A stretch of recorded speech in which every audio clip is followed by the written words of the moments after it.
Que luta que foi escrever essa palavra, que luta que foi. Teve dia, Dani, de dor de barriga, teve o dia que fala, não, não é isso. Não é isso mesmo. Ah, Senhor, mas não quero pregar isso, mas é essa mesmo. Chegou o dia. Até hoje de manhã, eu acho que eu acordei, que hora que era? 4:30, por causa da palavra. Então, que o Senhor fale ao teu coração. Não é falar por falar, mas que a semente caia no teu coração e venha trazer transformação a você, a mim e a nossa casa e a nossa família. E nós vamos declarar junto hoje, Jezabel não venceu. Vamos lá, com fé. Jezabel não venceu. Lutamos e sobrevivemos a Jezabel. Todos nós. Lutamos e sobrevivemos. Nossa conversa hoje é para aqueles que lutaram, que sobreviveram a Jezabel. Eu tenho uma palavra profética para aqueles que cresceram sobre uma agenda demoníaca, uma agenda de Jezabel. No contexto de sobrevivência mesmo, Camila, de manipulações, de narcisismo ao longo da nossa vida. Uma agenda que esse espírito maligno escreveu e que muitos de nós passamos por isso.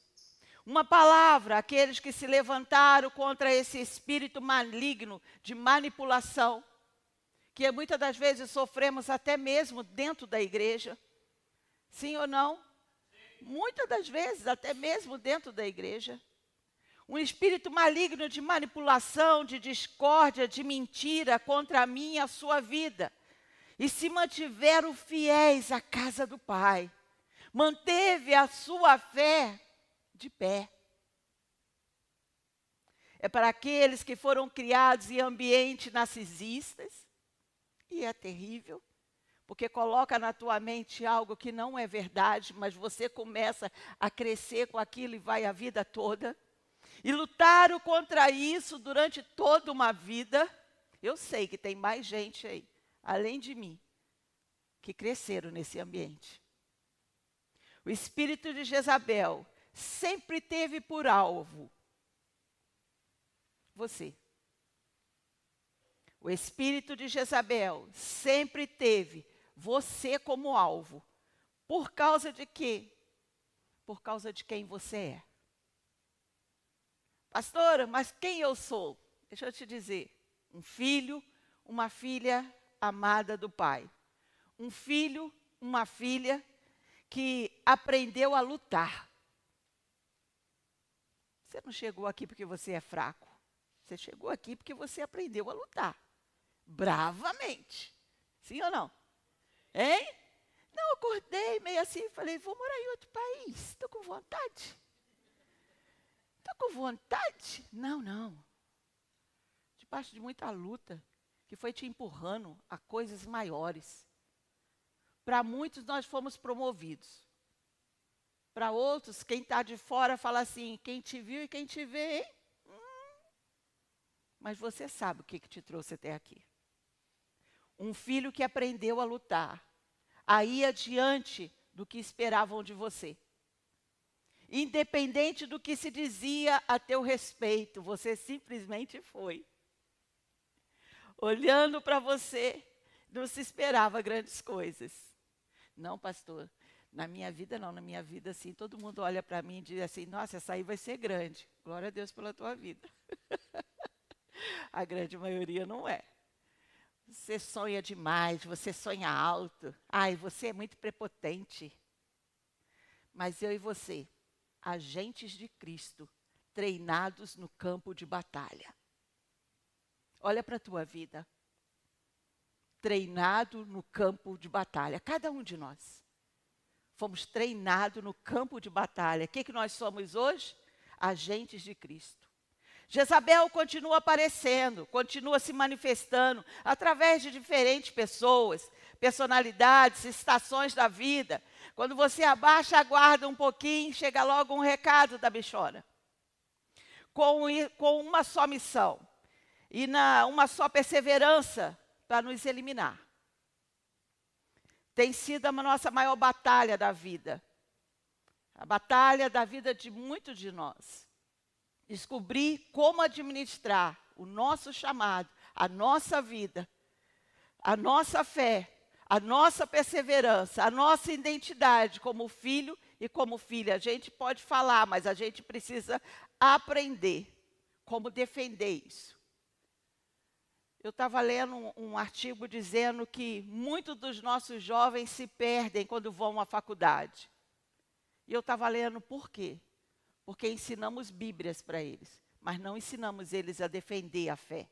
E muitos de nós nem sabemos nos defender a nossa fé. Por isso que muitas das vezes, mas eu criei, pastora, ali, eu ensinei Bíblia, ele conhece toda a Bíblia, ele conhece toda a história da Bíblia. Mas quando ele chega lá fora, um professor toma tudo que nós passamos anos ensinando. É como ser uma voz profética em meio a ataques implacáveis, de tentativa constante de cancelar a nossa vocação, o nosso chamado. O tempo todo.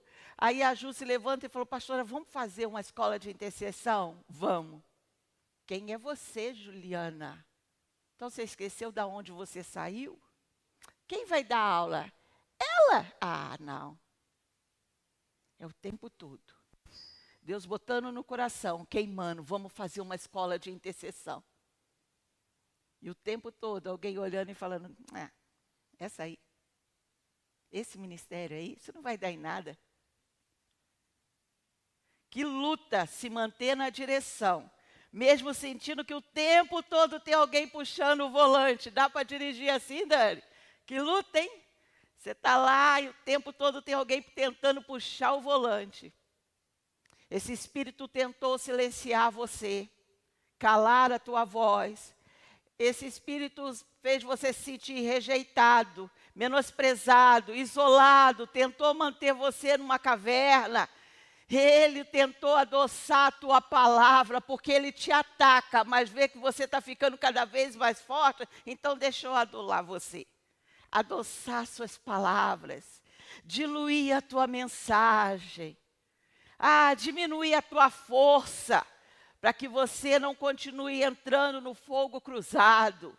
Então, se eu não posso com você de frente, então fala mais brando.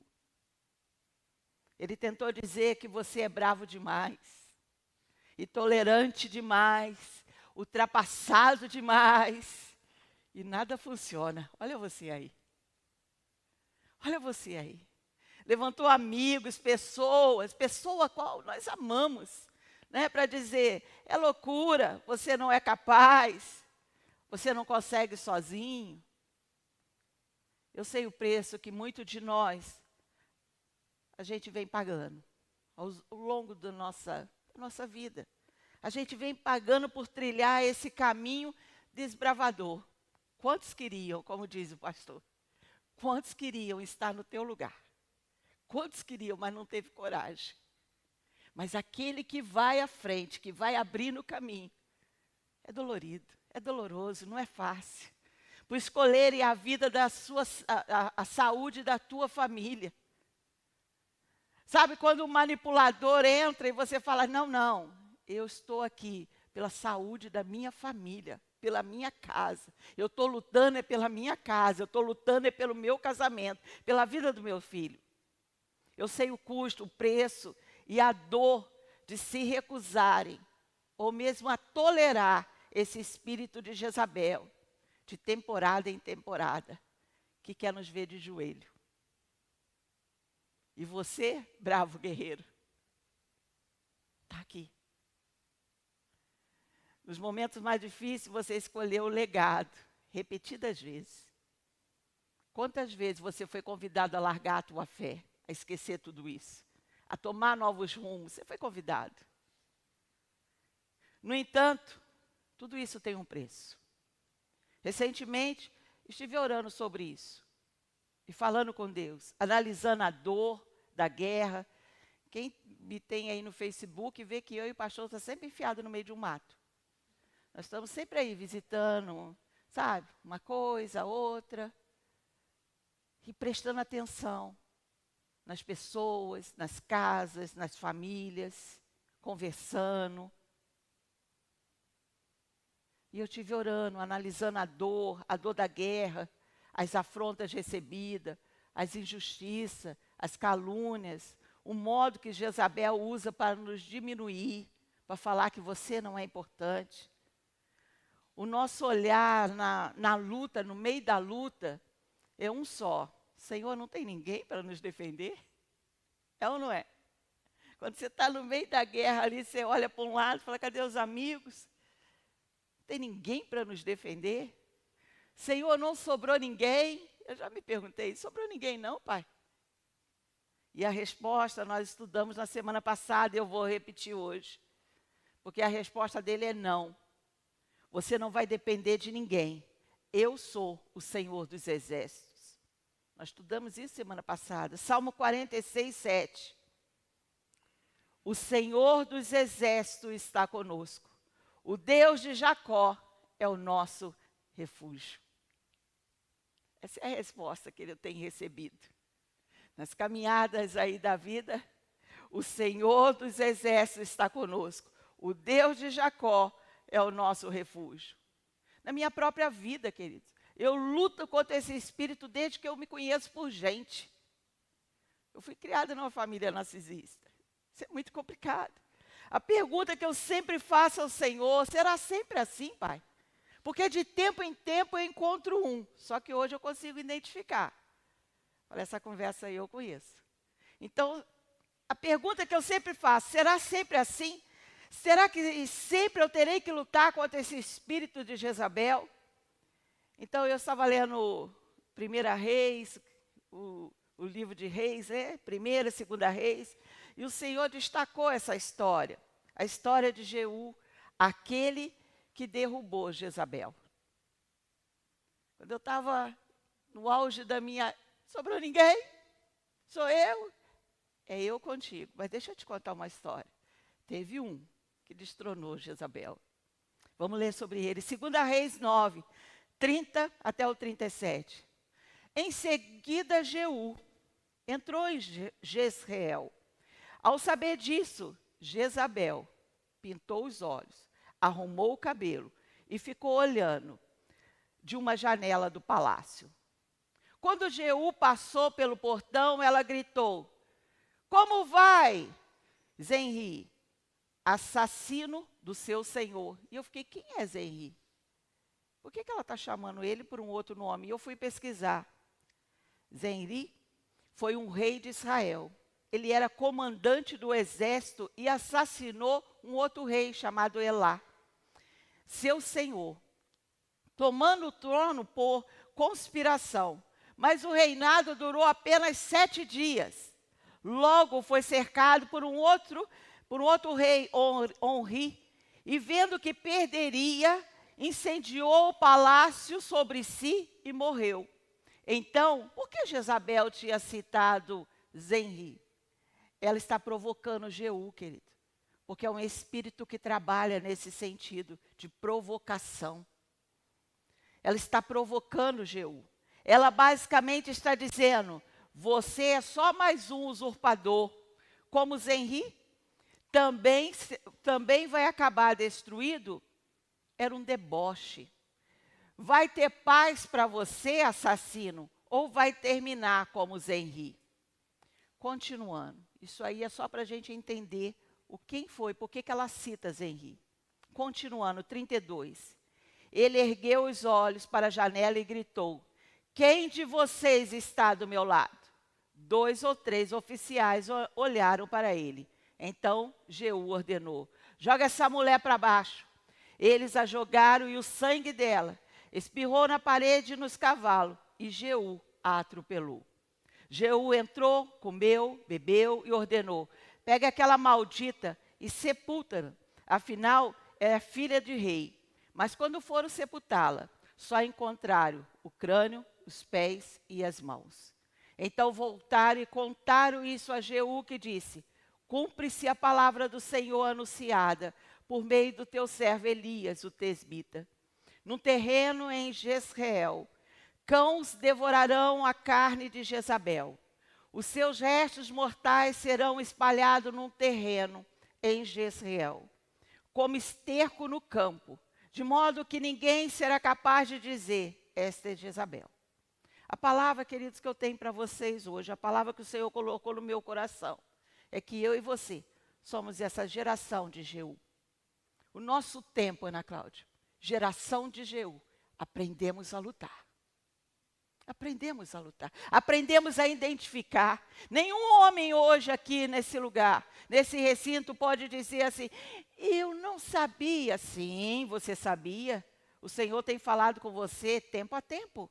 Nenhuma mulher aqui diz, eu até senti alguma coisa. Quando a mulher vem, você olha e fala, ih, já conheço o que está por detrás. Pela conversinha, você já sabe.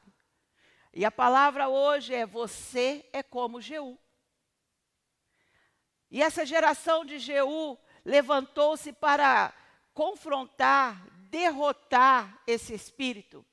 As provocações de Jezabel a Jeú buscava desestabilizá-lo emocionalmente, chamando de traidor. Mas temos um problema, queridos.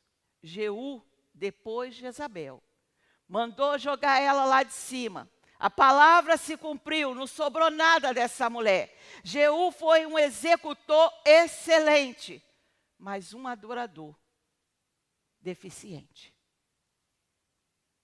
Ele soube derrubar. Ele soube acabar. Mas um adorador deficiente. Ele destruiu os balaíns, mas manteve os bezerros de ouro. Por conveniência política. Toma lá da cá. Não posso fazer.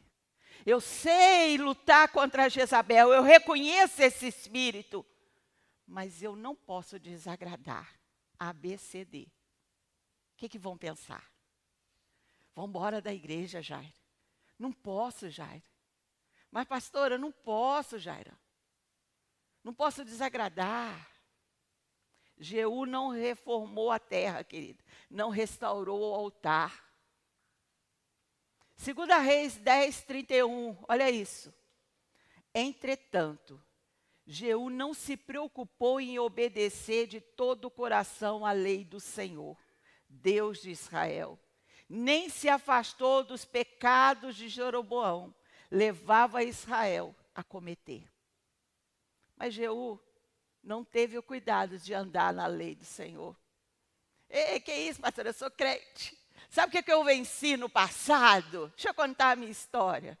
Mas Jeú não teve cuidado de andar na lei do Senhor. Ele não se desviou dos pecados de Jeroboão. Ei, geração de Jeú, eu e você, nós vencemos. Mas por que as brechas ainda estão abertas? Ei, geração de Jeú, você venceu. Rompeu, foi além e continua com as mesmas práticas. Ei, geração de Jeú, você matou Jezabel e não restaurou o teu altar? Como é que pode ser isso? Você venceu a pessoa de Jezabel, mas falhou na reforma, manteve o pecado de Jeroboão? A lógica aqui é, a vitória externa, sem reforma interna, é temporária. Se não houver transformação aqui dentro, a minha e a sua vitória é temporária. Ele derrubou a pessoa, mas ele não derrubou os padrões. Derrubou o ídolo, mas não reconstruiu o altar. Deixou vazio, e esse vazio se tornou uma porta aberta. Nesse momento, o desafio da nossa geração não é apenas apontar quem está errado. A gente está vendo aí, todo dia está na mídia. Igreja tal, A, B, C, D, I!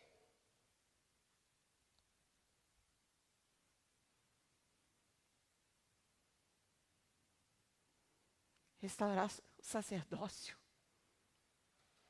Restaurar o sacerdócio, reconstruir o altar, conduzir a igreja de volta à verdadeira adoração. Não é apenas apontar os erros, é levar a igreja a caminhar, a adorar com Cristo. Agora todo mundo para cá, agora todo mundo para lá. Não, não, não. Se o Senhor não estiver presente, Se o Senhor não me transformar, qual é a função da igreja hoje? Ser amigo do noivo. Quem você é? Amigo do noivo? Só isso, amigo do noivo. É levar a igreja até ele, apresentar o melhor dele, retornar ao altar a verdadeira adoração, reformular a minha vida, a minha adoração, o altar. Ei, geração de Zeu, limpa o seu altar, traz de volta a sua verdadeira adoração. Traz de volta a sua verdadeira adoração. Porque sem adoração, deixa eu te falar, Jezabel retorna. Por que passamos a vida inteira brigando contra aquilo? Porque o altar precisa ser restaurado. Eu já vi algumas vezes Jezabel vencida, destronada, derrubada, né? Assim, Ju, que a gente ora. Senhor, derruba, arranca, lá. Mas retornando e sendo recebida através de espaços quebrados, não restaurados e desprotegidos. Saímos de um vício e logo criamos outro. Não, porque quando eu era crente, antes de eu ser crente, eu fazia e acontecia. Hoje eu sou crente. Aí qual é o seu vício hoje? Hoje eu coloquei outros no lugar. Mais brando, porque agora eu sou crente. Agora não é tão que agora eu sou crente. Saímos de um vício e sem perceber colocamos outros. Saímos de um pecado e levantamos outro pecado. Nosso encontro de comunhão na ceia hoje, querido, é para arrancar essa raiz. Senhor, vasculha aqui. Eu não quero passar a vida lutando. Vasculha aqui. Vasculha o nosso altar verdadeiro. Preencha todos os nossos espaços vazios da alma. De uma vez por toda. Desfaz essa aliança com Jezabel e restaura o nosso altar. Onde há um sacerdócio, pureza ou presença, se não houver essas coisas, ela retoma e volta a governar. Então eu perguntei ao Senhor, Pai, qual é a chave? E a resposta foi Joás. Qual é a chave? Joás é. O nome Joás significa o Senhor deu. Deus disse o Senhor, a geração de Joás e Joada chegou agora sobre mim e sobre você. Ei, o que significa isso, pastora? Jeú pode ter exposto Jezabel, mas foram Joás e Joada, e a sua esposa também, Jeozeba, que destruiu o seu legado. A geração de Joás, a geração dos nossos filhos, mães. Nós aprendemos a lutar. Cada uma de vocês, eu sei que luta. Não tem nada que põe na sua frente e diz, não. Sabe por quê? Desde lá de trás você vem aprendendo. Mas não é para passar a vida inteira lutando. E vem uma nova geração, a geração de Joás, que não somente aprendeu conosco, com a nossa vida, a destronar Jezabel, mas reformular e reiterar e colocar de novo no altar o verdadeiro Deus. 2 Reis 11, de 1 a 3, diz o seguinte, quando Atalia, mãe de Acasias, soube que seu filho estava morto. Quem é essa Atalia? Filha de Jezabel. Dando continuação. Quando ela soube que o filho estava morto, mandou matar toda a descendência real. Quem era a descendência real? A descendência de Davi. Mata todo mundo. Nós já vimos aqui tantas vezes que o Senhor falou que de Davi sempre se levantaria. E aqui diz, mandou matar toda a descendência real. Contudo, Jezeba, filha do rei Jeorão, e irmã de Acasias, pegou Joás, um dos filhos do rei, que ia ser assassinado, e colocou-o em um dormitório com a sua ama, para escondê-lo de Atalia.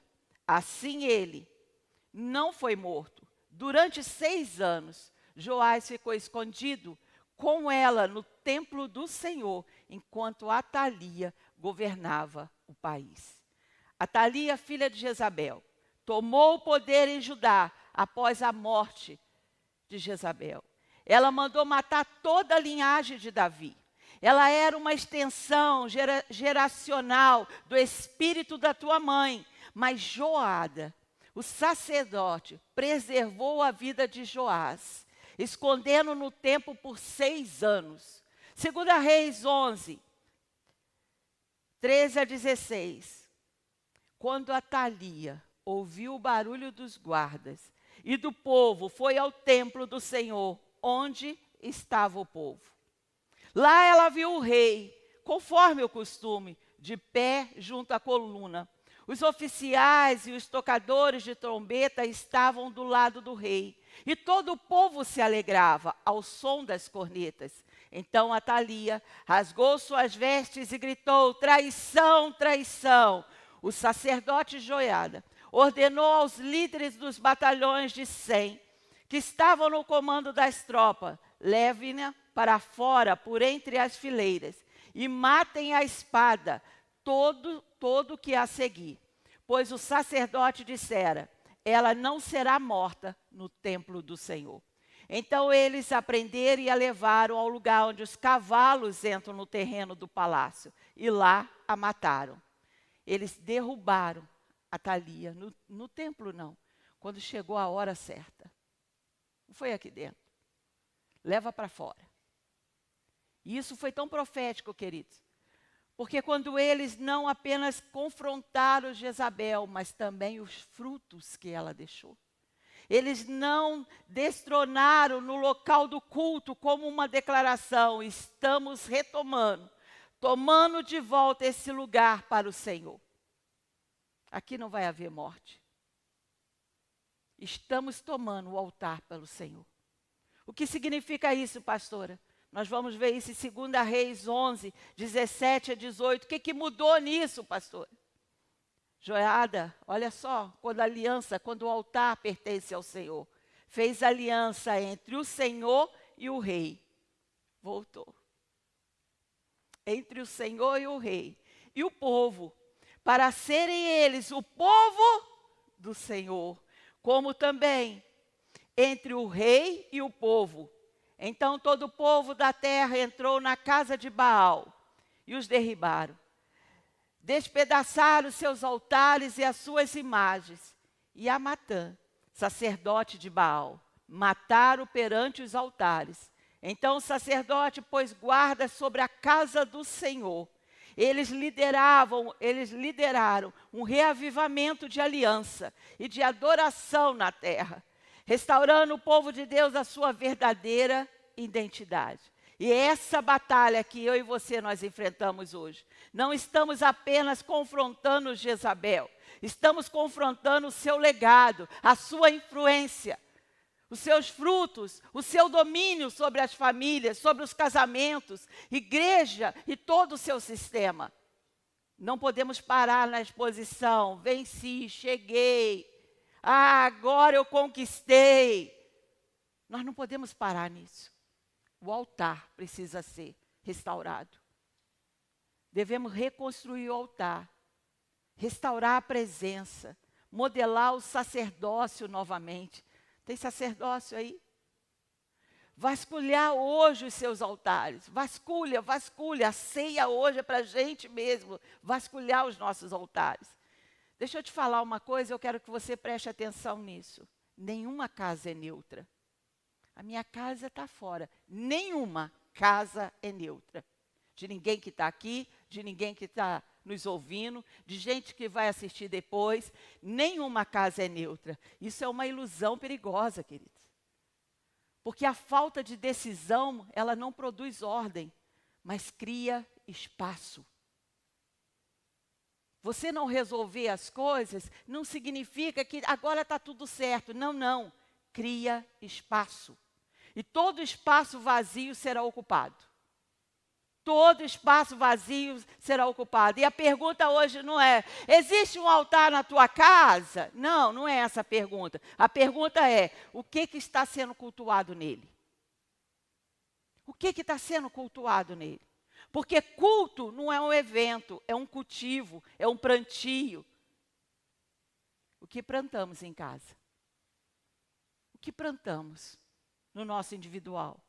Aquilo que você alimenta diariamente com o seu tempo, sua atenção, sua conversa, seus hábitos, é o que está recebendo fogo no altar do teu lar. Você pode abrir mão de uma palavra de Deus para ensinar teu filho, não ter tempo de qualidade com ele, mas abre espaço, isso você tem que saber, que você está abrindo espaço para distração dele para com o mundo nos dias atuais. É muito perigoso. E sem perceber, um altar está sendo erguido, não por decisão, muitas das vezes por omissão. E o altar está sendo erguido. Se você não governa o ambiente da tua casa, outros senhores vão governar. Pode ter certeza. Se você não governa o ambiente da tua casa, se você não governa a sua vida, outros senhores vão governar. A pressa, o entretenimento, a cultura, o cansaço, a distração, o distanciamento, o esfriamento, a falta de diálogo. E tudo isso forma, molda, disciplina corações, querido, almas. Principalmente dos nossos filhos. Principalmente dos nossos filhos. Você não precisa de um culto perfeito, mas precisa de um altar intencional. Você não precisa ser perfeito, mas você precisa saber aonde você quer que essa criança chegue. Onde você quer que esse jovem chegue. Porque no fim, não é sobre ter ou não um altar. É sobre quem está sendo adorado nele. Quem está sendo adorado nele. No nosso casamento, olha e veja quem está sendo adorado nele. Altar tem sempre alguém recebendo. Ele nunca fica vazio. Tem sempre alguém recebendo. Confere hoje a sua entrega. É ceia, é renovo, é aliança. Só você sabe o que você está entregando. Por mais que o pastor olhe para mim e fale, ela deve estar entregando. Não. Só o Senhor sabe o que eu estou entregando naquele altar. A quem eu estou adorando de verdade. Ei, a mensagem de hoje é para uma igreja vencedora. Que aprendeu a lutar. É para uma igreja vencedora. Quando eu olho a história de cada um de vocês, a vida de vocês, ninguém teve uma vida fácil. Ninguém é filho de pai rico, pelo menos se é, nunca me contaram.